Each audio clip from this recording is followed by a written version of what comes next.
Good morning friends. आशा करता हूँ कि आप लोग अच्छे होंगे। और आज मैं एक बहुत ही इम्पोर्टेंट टॉपिक लेकर आया हूँ जिसका नाम है ट्रेडमार्क रजिस्ट्रेशन। ट्रेडमार्क रजिस्ट्रेशन क्यों किया जाता है, कैसे किया जाता है, क्या क्या डॉक्यूमेंट की आवश्यकता है और कितने दिन इसमें लगते हैं अप्रूव्ड होने में। तो मेरा नाम आशीष कुमार है और आप मुझसे ट्रेडमार्क रजिस्ट्रेशन करवाना चाहते हैं तो मेरे मोबाइल नंबर पे कांटेक्ट करें जो 9650452477 है।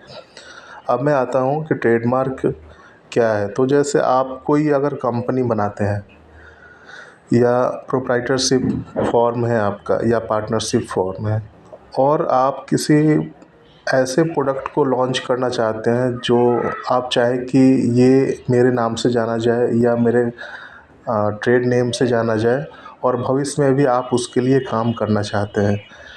ट्रेडमार्क जस्ट ऐसा समझ लीजिए जैसे आपने अपने बेटे का नाम रखा और उसकी जितनी ख्याति बढ़ेगी उतना ही उसका मार्केट बढ़ेगा।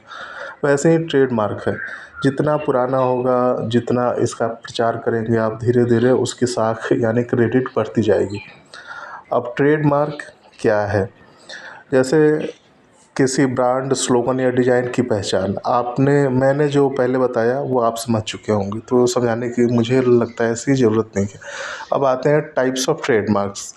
Word mark, logo, slogan, sound mark, colour ship. ये इन सब के बजाय मैं आपको साधारण सी भाषा में बता दूं कि जे आपने कोई चित्र बनाया या कोई आपने किसी अलग टाइप का एक वर्ड लिखा या एक अलग टाइप की म्यूज़िक है, तो उसको एक अलग पहचान देने के लिए ट्रेडमार्क रजिस्ट्रेशन करवाना पड़ता है। अब ट्रेडमार्क क्यों ज़रूरी है? तो जैसे अभी टाटा सॉल्ट है, तो टाटा ने अपना नमक बनाया, उसने उसमें कुछ अलग क्वालिटी दी। वो चाहता है कि मेरी क्वालिटी सुरक्षित रहे और मेरे कंपनी के नाम से ही मेरी क्वालिटी की पहचान की जाए, तो अपनी ब्रांड सुरक्षा के लिए वो ट्रेडमार्क करवाता है। ट्रेडमार्क धीरे धीरे इंटरनेशनल लेवल पर अपनी पहचान बनाता है। क्यों बनाता है? वो हवा में नहीं बनाता, वो आपको अपना मेहनत करना पड़ेगा। अब रजिस्ट्रेशन की प्रक्रिया पे आते हैं। बहुत ही सरल रजिस्ट्रेशन की प्रक्रिया है।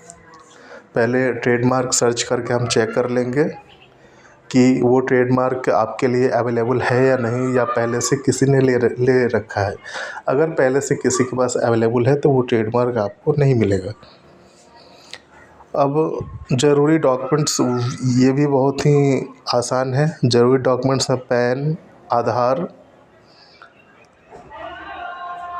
और रेजिडेंशियल सर्टिफिकेट के लिए आप बिजली बिल दे सकते हैं और एक आपकी photo, email ID, mobile number.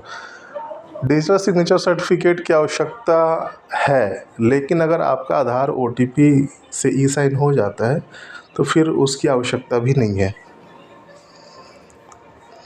इसमें देखिए लागत, अगर प्रोप्राइटरशिप फॉर्म है इंडिविजुअल तो 4500 का चालान आपको कटेगा, और अगर प्राइवेट लिमिटेड कंपनी है तो चालान 9000 रुपीज़ गवर्नमेंट फ़ी हो जाता है।